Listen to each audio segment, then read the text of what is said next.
ꯑꯇꯥꯡꯕꯤ ꯑꯩꯗꯤ ꯃꯤꯑꯣꯏꯕꯒꯤ ꯈꯨꯟꯗ ꯆꯠꯂꯒ ꯃꯈꯣꯏꯅ ꯀꯔꯝꯅ ꯍꯤꯡꯉꯤ ꯍꯥꯏꯕꯗꯣ ꯑꯣꯟꯊꯣꯛꯅ ꯌꯦꯡꯅꯤꯡꯈ꯭ꯔꯦꯕꯣ ꯑꯩꯁꯨꯅꯦ ꯑꯄꯠꯄꯤ ꯃꯈꯣꯏꯒꯤ ꯂꯩꯁꯥꯕꯤꯁꯤꯡꯗꯣ ꯂꯨ ꯅꯥꯟꯅ ꯌꯥꯝꯅ ꯐꯖꯩ ꯍꯥꯏꯕ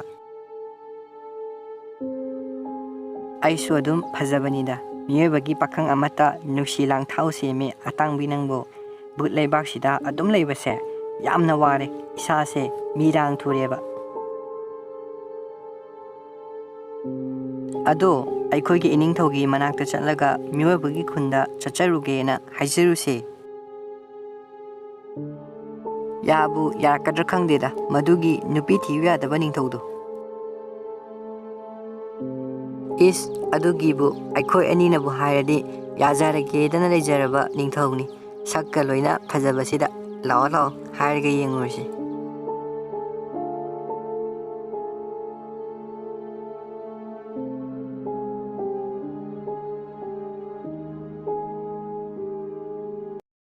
ꯏꯅꯤꯡꯊꯧ ꯅꯅꯥꯏ ꯑꯅꯤꯅ ꯈꯣꯏꯔꯝꯖꯔꯤ ꯏꯅꯤꯡꯊꯧꯗꯤ ꯕꯨꯠ ꯂꯩꯕꯥꯛꯁꯤꯒꯤ ꯈ꯭ꯋꯥꯏꯗꯒꯤ ꯐꯖꯕ ꯕꯨꯠꯅꯤꯗꯣ ꯅꯅꯥꯏ ꯑꯩꯈꯣꯏꯕꯨ ꯃꯤꯑꯣꯏꯕꯒꯤ ꯈꯨꯟꯗ ꯑꯃꯨꯛꯇꯗꯤ ꯆꯠꯆꯔꯨꯒꯦ ꯃꯐꯝꯁꯤꯗ ꯑꯗꯨꯃꯛ ꯂꯩꯕꯁꯦ ꯌꯥꯝꯅ ꯇꯜꯂꯦ ꯃꯤ ꯀꯤꯍꯟꯗꯨꯅ ꯇꯝꯅꯕ ꯆꯠꯆꯔꯨꯒꯦꯕ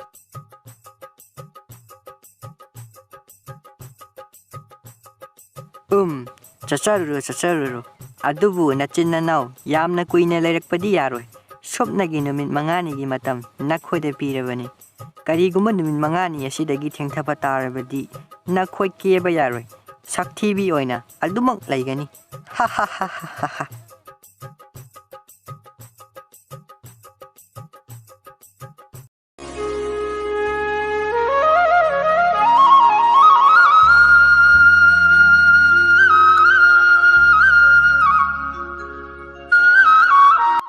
ꯏꯁ ꯅꯨꯡꯁꯥꯁꯤꯁꯨ ꯑꯣꯟꯊꯣꯛꯅ ꯁꯥꯈ꯭ꯔꯦ ꯇꯧꯔꯤꯕꯁꯦ ꯑꯣ ꯏꯇꯥꯎ ꯆꯥꯛꯁꯦ ꯍꯥꯟꯅ ꯑꯃꯨꯛꯇ ꯆꯥꯊꯣꯛꯍꯧꯔꯁꯦ ꯅꯨꯡꯁꯥꯒ ꯁꯥꯕꯅꯦ ꯈꯔ ꯅꯦꯝꯊꯔꯀꯥꯟꯗ ꯑꯃꯨꯛ ꯂꯣꯏꯁꯟꯅꯕ ꯇꯧꯔꯁꯦ ꯍꯣꯏ ꯏꯇꯥꯎ ꯐꯩꯗꯣꯝꯁꯤꯃꯇꯪ ꯂꯣꯏꯁꯜꯂꯝꯈꯤꯒꯦ ꯂꯥꯛꯑꯒꯦ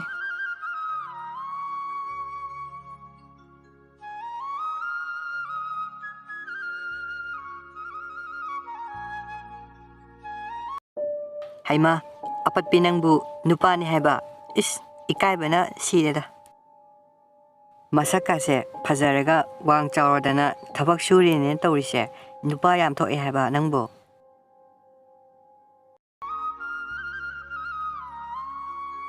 ꯏꯇꯥꯎ ꯉꯜꯂꯤꯉꯩꯁꯤꯗ ꯀꯩꯅꯣ ꯈꯟꯅꯍꯧꯕꯅ ꯐꯔꯣꯏꯗ꯭ꯔꯅꯦ ꯀꯣꯏꯁꯟ ꯈꯔꯗꯤ ꯆꯤꯔꯥꯏꯗꯤ ꯑꯇꯤꯌꯥ ꯌꯧꯔꯝꯂꯦ ꯇꯧꯕꯗ ꯇꯥꯅꯤꯀꯣ ꯏꯇꯥꯎ ꯍꯥꯍꯥ ꯏꯇꯥꯎ ꯅꯪꯅ ꯍꯥꯏꯕꯁꯤꯃ ꯍꯌꯦꯡꯗꯣ ꯂꯩꯃꯒ ꯊꯦꯡꯅꯁꯤ ꯍꯥꯏꯅꯈꯤꯕꯅꯦ ꯏꯅꯦ ꯊꯔꯣꯒꯤ ꯍꯣꯇꯦꯜꯗ ꯁꯤꯡꯖꯨ ꯕꯣꯔꯥ ꯆꯥꯔꯨꯁꯦ ꯏꯇꯥꯎ ꯑꯗꯨꯗꯤ ꯌꯥꯝꯅ ꯐꯕ ꯋꯥꯅꯤꯅꯦ ꯄꯥꯈꯪꯅꯦꯅ ꯇꯧꯔꯤꯁꯦ ꯂꯧꯕꯨꯛꯁꯤꯗ ꯅꯨꯡꯇꯤꯒꯤ ꯂꯩꯈꯣꯝ ꯃꯅꯝ ꯑꯗꯨꯃꯛ ꯅꯝꯗꯨꯅ ꯂꯩꯔꯦꯗꯣ ꯅꯣꯡ ꯐꯥꯗꯣꯛꯁꯨ ꯅꯥꯟꯅ ꯀꯦꯊꯔꯒ ꯑꯁꯨꯝ ꯇꯧꯕꯁꯨ ꯀꯥꯏꯗꯦꯗ ꯍꯌꯦꯡ ꯅꯨꯡꯊꯤꯟꯗꯣ ꯄꯨꯡ 3 ꯇꯥꯔꯛꯄ ꯁ꯭ꯋꯥꯏꯗ ꯍꯥꯏꯅꯈꯤꯕꯅꯤ ꯋꯥꯔꯤ ꯅꯨꯡꯉꯥꯏꯔꯤꯉꯩꯗ ꯊꯕꯛꯁꯦ ꯂꯣꯏꯍꯧꯗꯕ ꯇꯥꯔꯦ ꯂꯥꯛꯑꯣ ꯂꯣꯏꯁꯜꯂꯝꯂꯁꯤ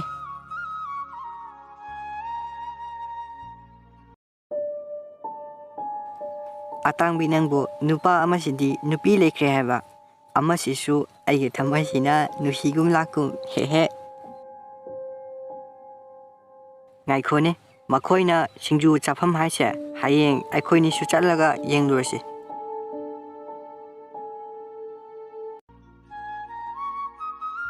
ꯅꯨꯡꯁꯤꯕ ꯍꯨꯅꯤ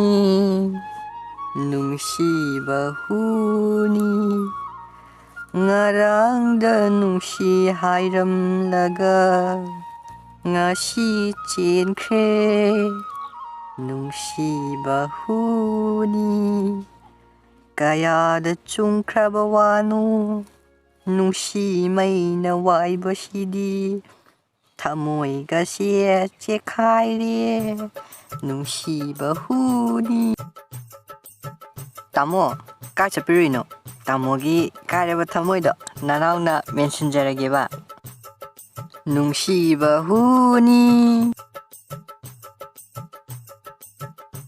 ꯍꯩꯃꯥ ꯑꯇꯥꯡꯕꯤ ꯅꯪꯕꯨ ꯅꯨꯄꯥꯁꯦ ꯂꯦꯛꯊꯈ꯭ꯔꯦꯃꯦ ꯅꯪꯕꯣ Nangna nasakto thimandana khangbadagi wanthari oiramgani.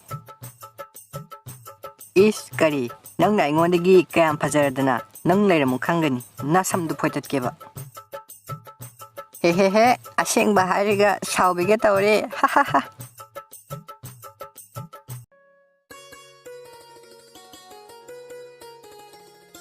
Bobo wari libio ngarang libini hakibado. Hoi taro bobo libiragi.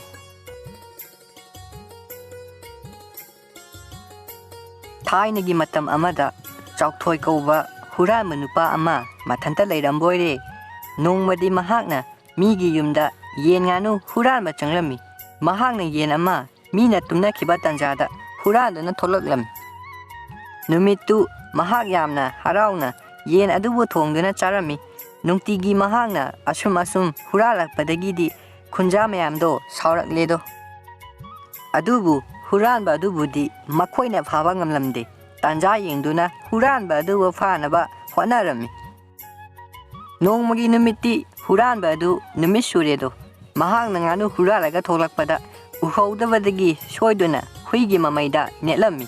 Huigi kukhongdu tabada mi tholakpadagi huranba adu pharamido. Khunja mayam changduna mahak puwarakle matungda huralamba tarabadi khunsidagi tanthokpa haina warepkhre. Huranba adusu phurabanina anaba khangduna ningamdana hankre. Numitudagi mahak huranba toktuna thabak kaya suduna nungaina leikhi.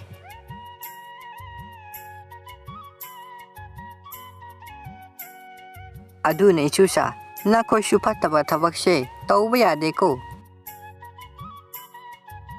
Hoi bobo taujaroye ado tumninge hayeng amuk libiroba.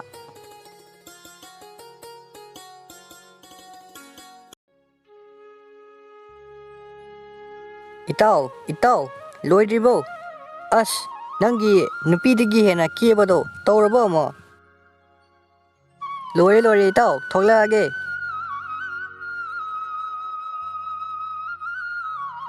Yam phajakre itaw horen amado nangondo oina ngaukshalaktanaba.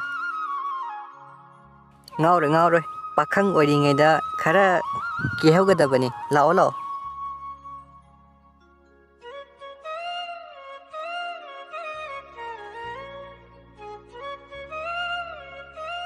Ine ngarangdo mamangi takhoi mudu athengbada halai haibra wakhan tadadana lei haibani. Amam athengdaga chattawga taleda. Adugibu chatraga loirise.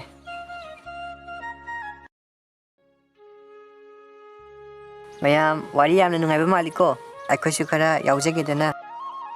Ho yaye ado singjuse chana haurase. Mayam wari su nungairi leimaga swaida wari amata sanage. Mayam lana khanbinuko. Sanaruro itaw kawaidabadi chahi angang natrabaniko. La.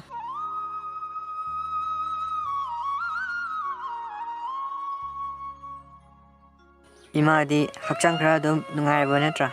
Chak isingdi phajana dum chareko. Hoi adum phajana chare.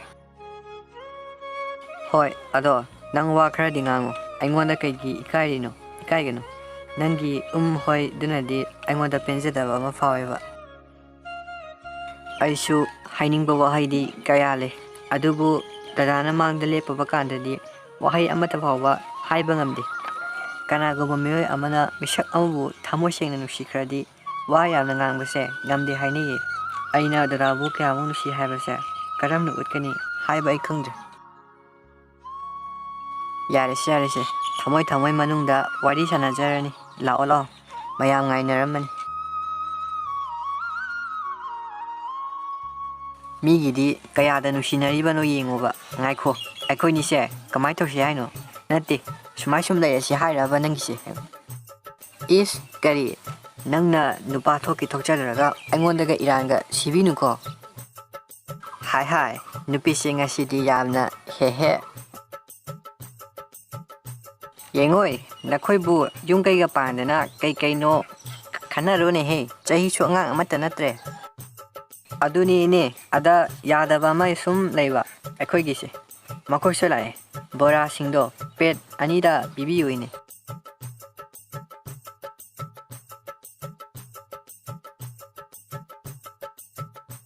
ꯍꯥꯏ ꯑꯄꯠꯄꯤ ꯑꯇꯥꯡꯕꯤ ꯅꯈꯣꯏ ꯑꯅꯤ ꯏꯅꯤꯡꯊꯧꯅ ꯂꯥꯛꯇꯕ ꯌꯥꯗ꯭ꯔꯦ ꯍꯥꯏꯕꯤꯔꯛꯏ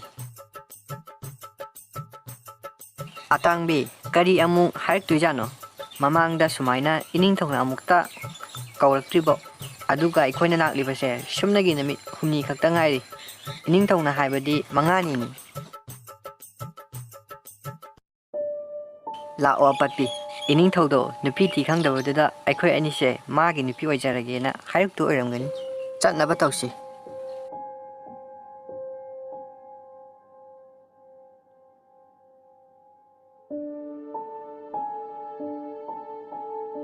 ꯏꯅꯤꯡꯊꯧ ꯑꯩꯈꯣꯏ ꯑꯅꯤꯕꯨ ꯀꯧꯕꯤꯕꯕꯨ ꯀꯔꯤ ꯇꯥꯛꯄꯤꯒꯗꯕ ꯌꯦꯡꯉꯣꯏ ꯑꯩꯈꯣꯏꯁꯦ ꯊꯋꯥꯏꯅꯤ ꯑꯁꯨꯝꯅ ꯑꯗꯨꯃꯛ ꯂꯩꯕ ꯌꯥꯕ ꯅꯠꯇꯦ ꯅꯈꯣꯏ ꯑꯅꯤꯒꯤꯁꯨ ꯃꯇꯝ ꯌꯧꯔꯛꯂꯦꯗꯣ ꯍꯥ ꯀꯔꯤ ꯃꯇꯥꯡꯒꯤꯅꯣ ꯏꯅꯤꯡꯊꯧ ꯑꯩꯈꯣꯏꯗꯤ ꯃꯤꯔꯝꯗ ꯑꯔꯥꯟꯕ ꯊꯕꯛ ꯑꯃꯠꯇ ꯇꯧꯖꯔꯛꯇꯦꯕꯣ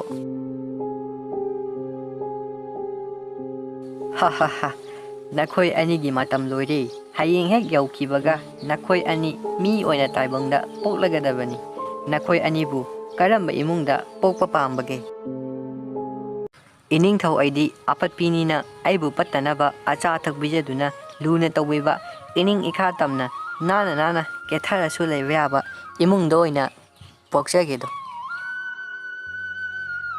ꯏꯅꯤꯡꯊꯧ ꯑꯩꯗꯤ ꯑꯇꯥꯡꯕꯤꯅꯤꯅ ꯁꯤꯡꯖꯨ ꯕꯣꯔꯥ ꯇꯥꯡꯅ ꯌꯣꯜꯂꯨꯒꯦ ꯁꯤꯡꯖꯨ ꯕꯣꯔꯥ ꯌꯣꯟꯕꯤ ꯏꯃꯨꯡ ꯑꯃꯗ ꯑꯣꯏꯅ ꯄꯣꯛꯆꯔꯨꯒꯦ ꯏꯅꯤꯡꯊꯧ ꯍꯥ ꯍꯥ ꯅꯈꯣꯏ ꯑꯅꯤꯒꯤ ꯋꯥꯁꯦ ꯌꯥꯝꯅꯕꯨ ꯅꯨꯡꯁꯤꯔꯤ ꯅꯈꯣꯏꯅ ꯄꯥꯝꯂꯤꯕ ꯑꯗꯨ ꯂꯣꯏꯅ ꯊꯨꯡꯖꯔꯣ